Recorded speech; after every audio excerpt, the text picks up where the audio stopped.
Eshima, votre magazine qui bat au rythme de l'actualité. Retrouvez la nouvelle édition. Exclusivité, alors que la RDC sort progressivement la tête de l'eau après la crise sanitaire Covid-19 ayant fragilisé les économies du monde, Eshima Magazine présente à la une de sa 15e édition la ministre de l'économie nationale, Acacia Bandou-Bola, présente son bilan depuis sa prise de fonction. Relance économique, Acacia Bandou-Bola Mbongo donne des signaux forts. Baisse des prix des produits pétroliers, maîtrise des prix des denrées alimentaires pendant des temps forts, organisation des marchés populaires afin de soulager les paniers de la ménagère en période de Covid-19, une franche collaboration avec les opérateurs économiques et dotation en équipement de son administration, la ministre de l'économie nationale affiche un bilan éclatant de sa première année de gestion de ses très stratégiques portefeuilles. Eshima Magazine revient sur chaque étape de la vie de la Margaret Thatcher congolaise. Focus, Agnès Moide et la CNSS interpellent les employeurs sur les avantages de l'utilisation de la télédéclaration. Payer l'impôt est un devoir civique. Barnabé Mwakadi Mwamba, directeur général de la DGI, sensibilise les assujettis. Découverte, Jerry Biangani Tampo, l'homme derrière la renommée de l'université chrétienne Cardinal Malula. Dossier Eshima, contentieux électoraux de la poudre aux yeux. Économie, les scandales financiers ont la peau dure en RDC. Interview, Ted Belechai Kassonda, secrétaire exécutif national de la Ligue des jeunes de l'UDPS. Bras de fer entre la CPI et les USA. Fatou Bensouda défie Donald Trump. Retrouvez l'intégralité du magazine Eshima dans les kiosques. Eshima Magazine, un nouveau standard d'information. Bonjour et bonsoir très chers internautes. Vous qui avez eu l'occasion de nous suivre partout dans le monde, et je tiens à vous saluer. Ça dépend à l'heure où vous nous suivez. Si vous avez eu l'état de me suivre les jours, je vous dis bon, alors bonjour. Si vous avez eu l'état de me suivre les soirs, je vous dis alors bonsoir. Derrière la caméra, nous avons Serge Moura. Et on va essayer un peu de dégriffer l'actualité politique de notre pays qui est dominée et la population est sous cette fièvre, car c'est demain qui vont se boucler les comptages de tous les mémos qu'on avait déposés au chef de l'État. Et sans plus tarder, nous allons essayer de parler la mort de Lola Kisanga. Le chef de l'État a reçu tous les généraux et nous voyons aussi le président rwandais a reçu tous ces généraux. On va essayer un peu d'entrer en profondeur. 250 députés déjà ont signé pour la destitution de Janine Mabunda. Très bientôt, on va essayer un peu de parler. La sécurité de Jean-Pierre Bemba, Moïse Katumbi, renforcée. On va comprendre pourquoi. La gratuité de l'enseignement. Fridolin Ambongo. Waouh. On va essayer un peu de parler. Sami, le député Sami, s'est dit prêt à attaquer à la justice l'FCC pour usage de faux. Ils ont pris sa signature, ils ont falsifié dans un document que lui ne reconnaît pas. On va essayer un peu d'en parler. Et on va parler tribunal de grande instance de Gombe donne raison à Bahati Lukwebo concernant l'FDC, les dessous des cartes. On va essayer d'en parler. Je tiens à saluer mon père Djipa Djanzambi Djipa et Mama Limière Tumba Salisambo Kanayo. Et j'ai dit à papa Djipa bon séjour à Kinshasa. Et j'ai dit bonjour au général de Gaulle et Roger le combattant. Maramboueza bien. Tobande Moussamukona Lelo. Très chers internautes, Bozalawana parce que l'émission s'appelle bien et bien pièce contre pièce. Et nous allons prendre nos pièces afin que nous puissions un peu lire parce que l'émission d'aujourd'hui c'est grâce à Serge Moura qui est aux caméras. on va essayer de parler. Très chers internautes, na moment na so ebisayo yo mutosuli bako olandanga yeba kezali c'est maintenant ou jamais. Après autolobi d'une manière symbolique,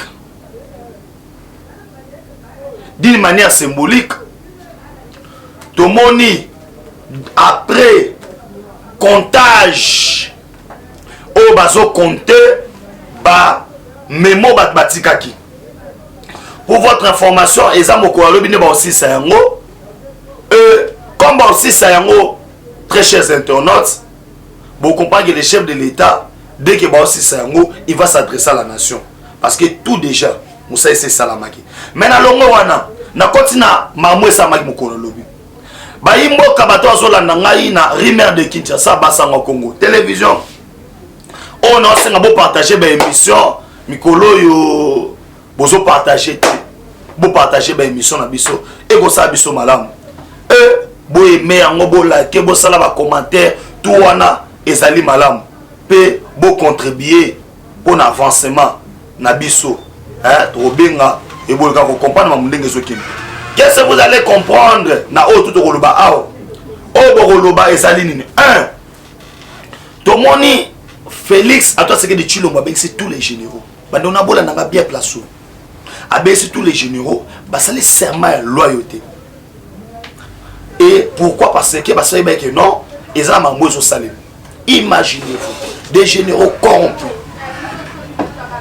et pas ya Messe Kabila parce que Kabila comprenait que non il me faut seulement nacha mbongo danger pour nazwa tête ya Tshisekedi yoka ba révélation bimi lobby une affaire il y a 818 millions de dollars nazo peser même millions de dollars pour assassiner le chef de l'État OSC Kabwamaki ce qui chef de l'État Biki, c'est parce que pour nous, les soldats ont compris que Tshisekedi c'est notre frère, c'est que c'est notre sang. Et qu'on a perdu Mouzé. On ne peut pas accepter encore de perdre Tshisekedi, car il est l'espoir du Congo. Et bien, bon, nous savons balandi, nous surtout et que 818 millions de dollars au Chamaki. Batou ba infiltré batou ti ba continue ba veste ti la présidence soit disant bagarde bokeba na bato ma boma na Kinshasa bokeba ala na sapon.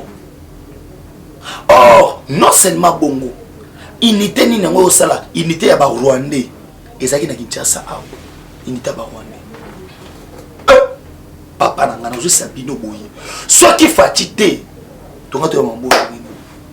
ceux qui bando travailler de commun accordé na Moussad yango bomoni sur le plan diplomatique ambassade Israël les sous parce qu'il faut gérer coordonner ma surtout espionnage beaucoup quand on bino ba Rwandais so ba songi binoté oh mutabando so ba Rwanda à l'époque c'était Israël na mita pesi ba moko ambassade d'état ya Israël na Kinshasa na zo pesi ba 818 millions de dollars.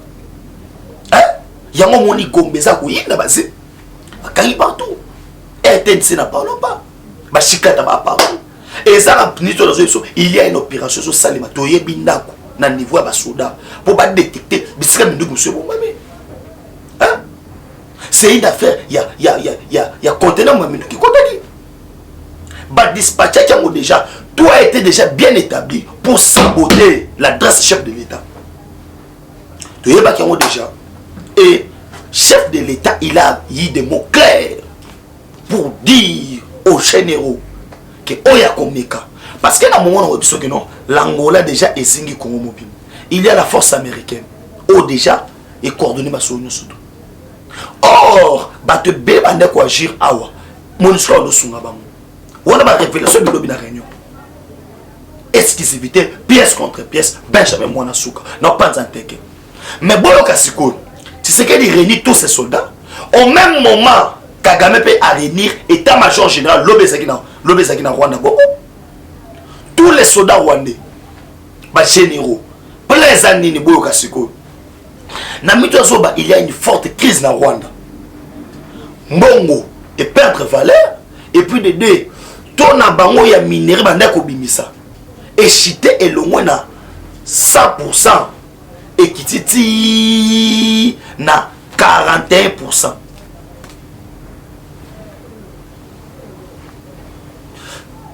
Et kititi na 41%. Maintenant, il faut faire quoi? Tout vient de la RDC. Or, pour nani on a réuni les généraux, banda facha sou pour acheter bloc moko na est. Na service ya douane des gens bani. Côté minéraux bimaka.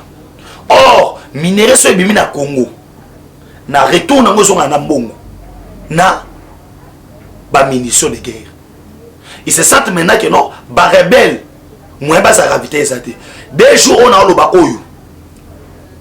Plein zakini. Kagame a réunir ba généraux na poani. Ba ça la somme na RDC. Parce qu'il faut permettre de réussir. Si les plans économiques, si les plans économiques sont bloqués, pour minérer ce moment de imaginez-vous par jour. Et bien, au moins 194 conteneurs. J'ai les documents, ça l'est. Chose à pour savoir de la binango, bota ba document surtout, mamondé les gars na RDC. Mboko yangai, mboko afachi béton. Hein? Mboko afachi béton. Hein? Moura Oyo, il y a les gars caméramen Serge Moura. Mona bakamondé bande koleka.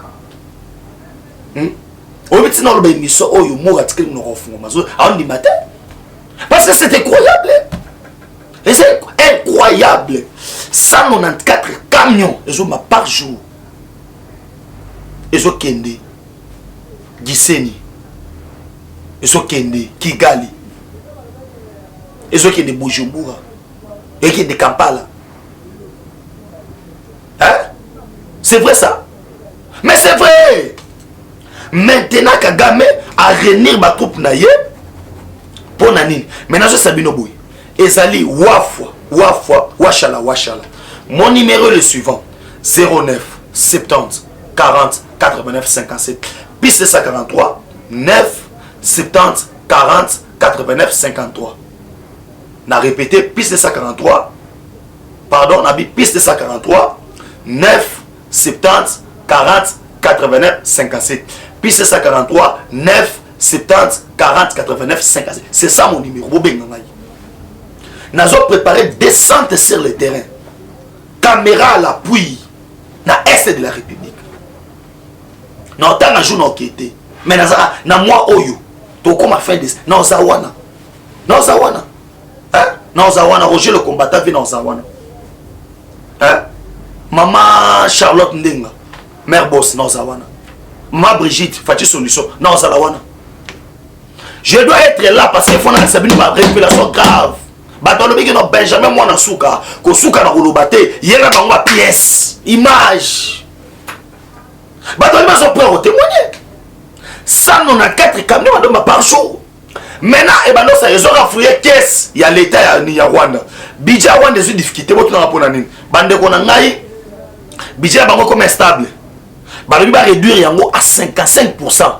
Parce que matière période d'autres na combat bloqué. Maintenant le Rwanda se dit que non, il faut ravitailler ba force bani. Yango moni lobby, Rwanda pas bien ça banane. Ba généraux nyos. Kagame ça na ba généraux nyos tout. Na rata réunion ba il faut attaquer RDC. Si on attaquer RDC na za zoba, Congolais place aux alliés, bongisa machette, bongisa mbeli. Bongisa fourchette. Bongisa pasola, li kwangola.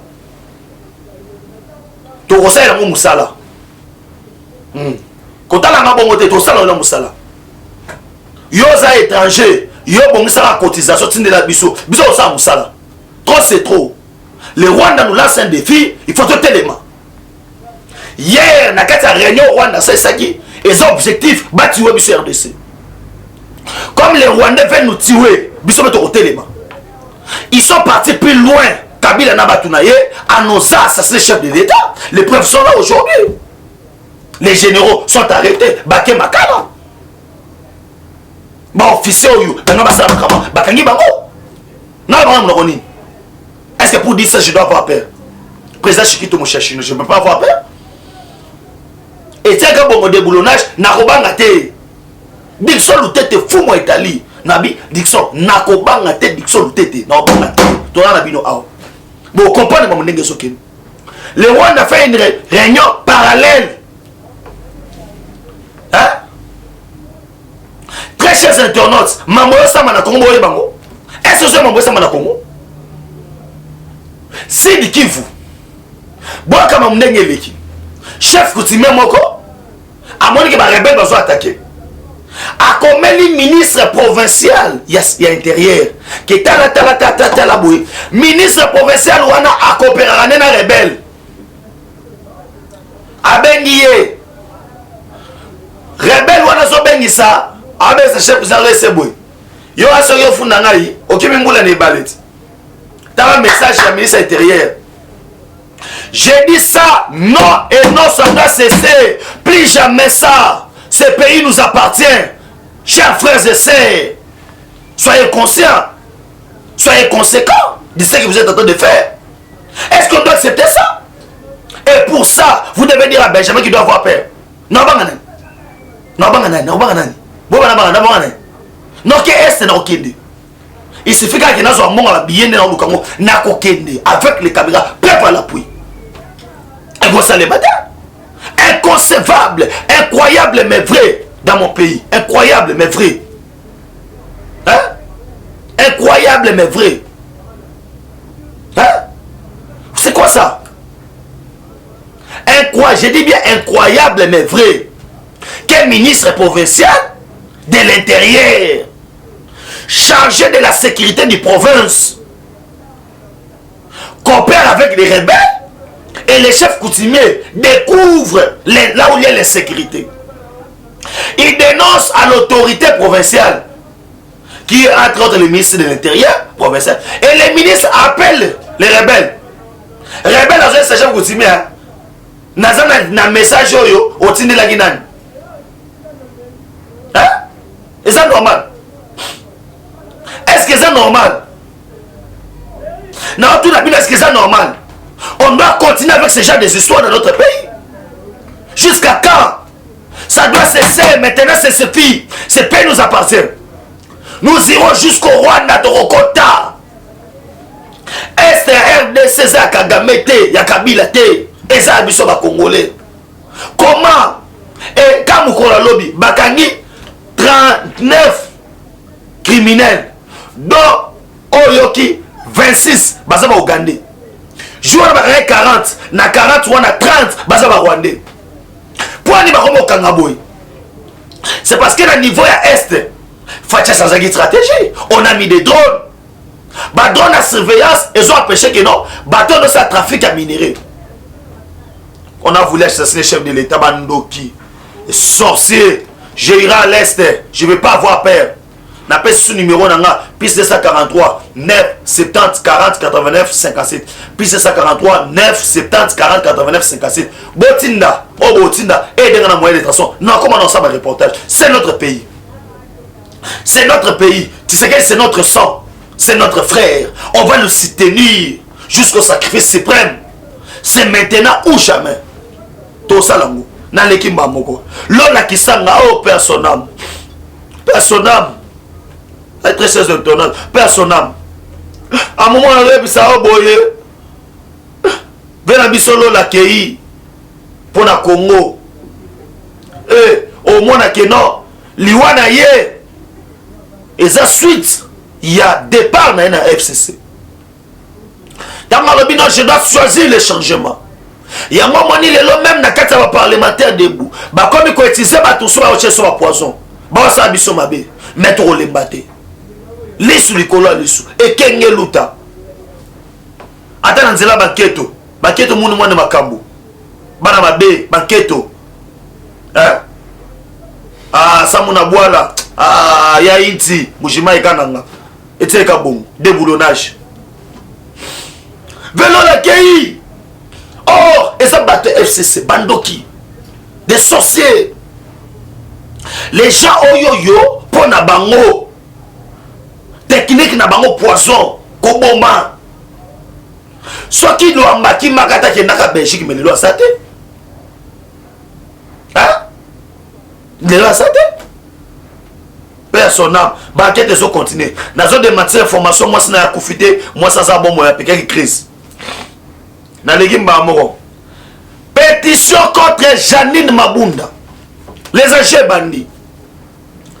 contre Janine Mabunda Anazoloba Mwindo Nzangi. Déjà plus de 250 députés bazali prêt pour moi sur Alongwa. Oko sala opposition bolinga te bo sala opposition et bo umela te opposition bo die makala lo baraso biso to ba congolais te lo baso makila na biso tangate pona mboko yo lo bakak lo ba nazo ya assuré bino que non boko kende opposition sans blague incroyable mais vrai. Très chers internautes, nous avons 250 députés. Les députés ont eu conscience, va comprendre que Mokoyo et ça Abisso. Ils ont repris conscience na bango.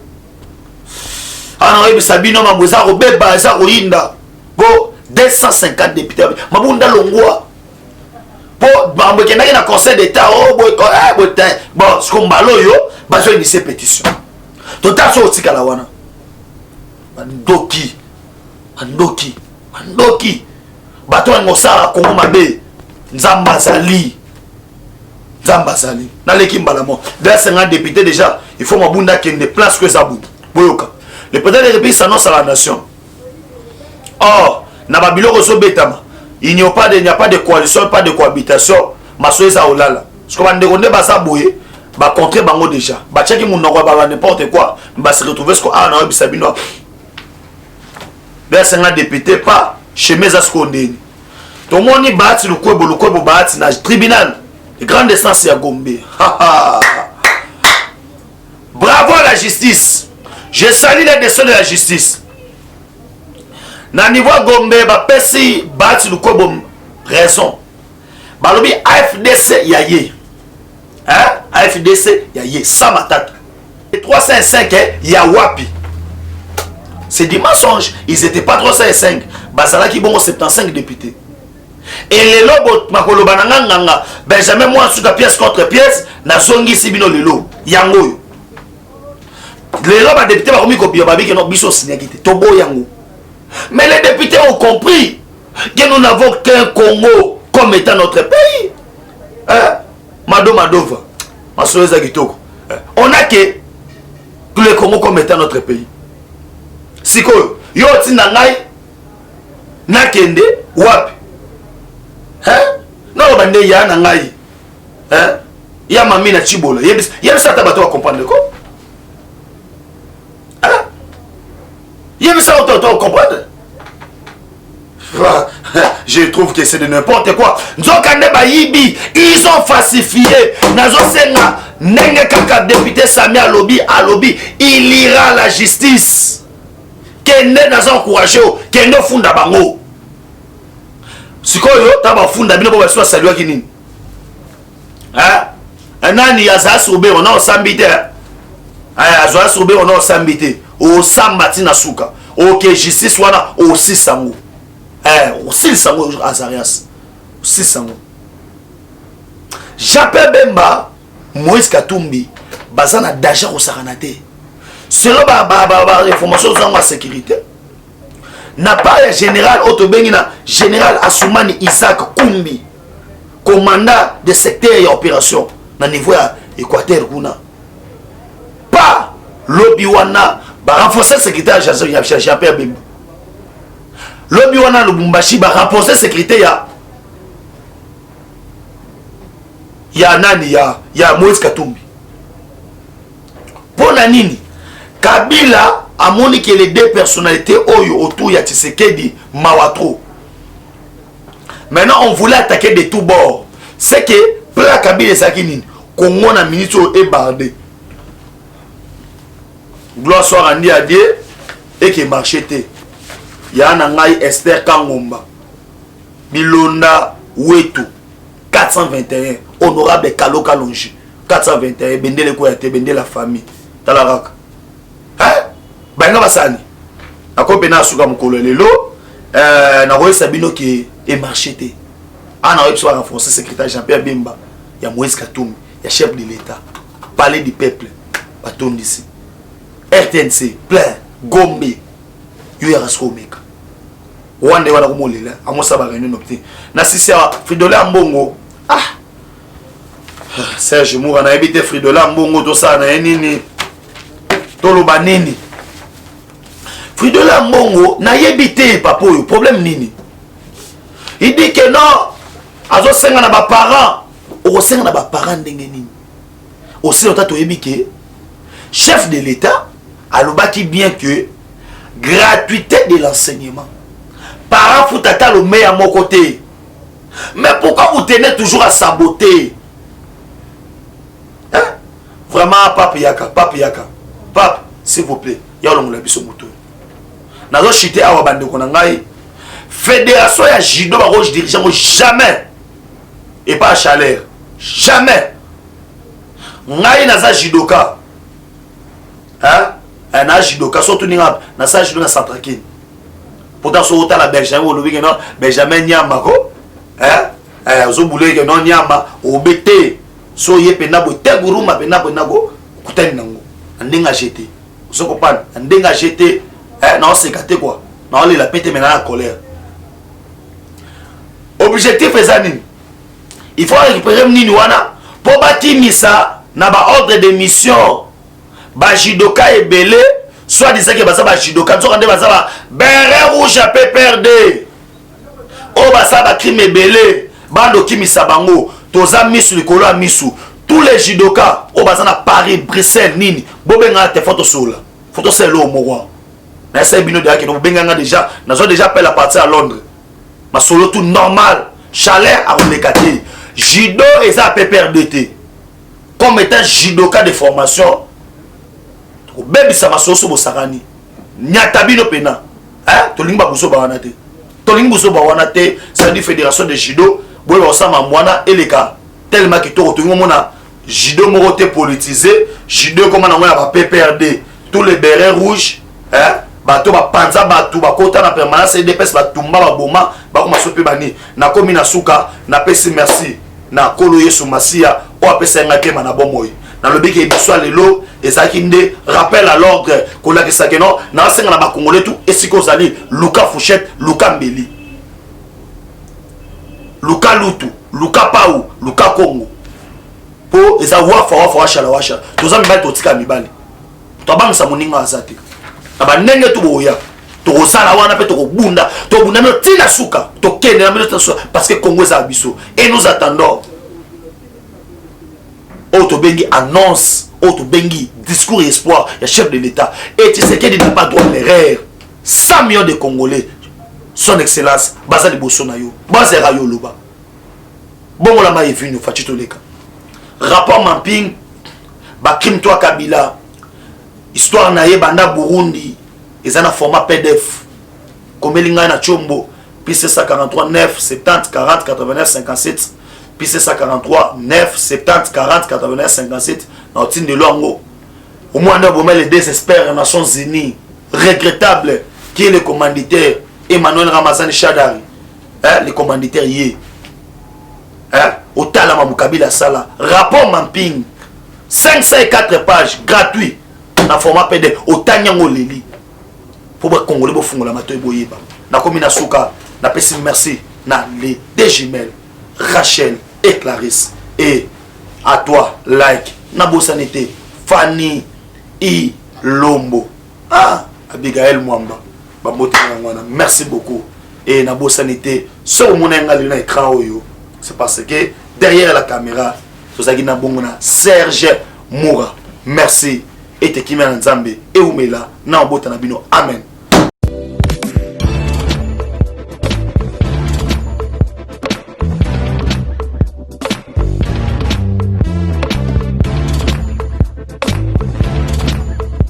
Conteneur yango todo sala adi londolé Feli Mosengo Feli todo sala conteneur ba voiture todo tina na Kisasa ba carton ezo kine Kinshasa et en plus la bonne chose voiture na yo ko tina na Kisasa te prends pas la tête yela bisango charger biloko na yo te relivrer à domicile sans un bon au teki c'est parti.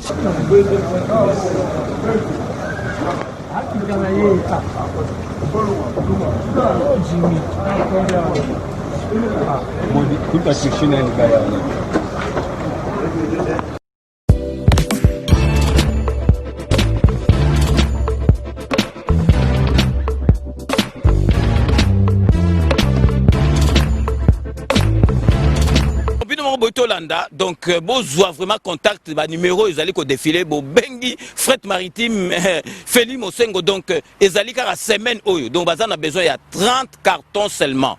Donc, il y a 3 cartons, moi que vous allez au filet, et qui, kilo, vous allez compter, vraiment, besoin contact, vraiment, il faut consommer congolais, ceux qui congolais, ça les locaux, aider tout le monde chinois, vraiment, ils allaient, ma lame ou mingi.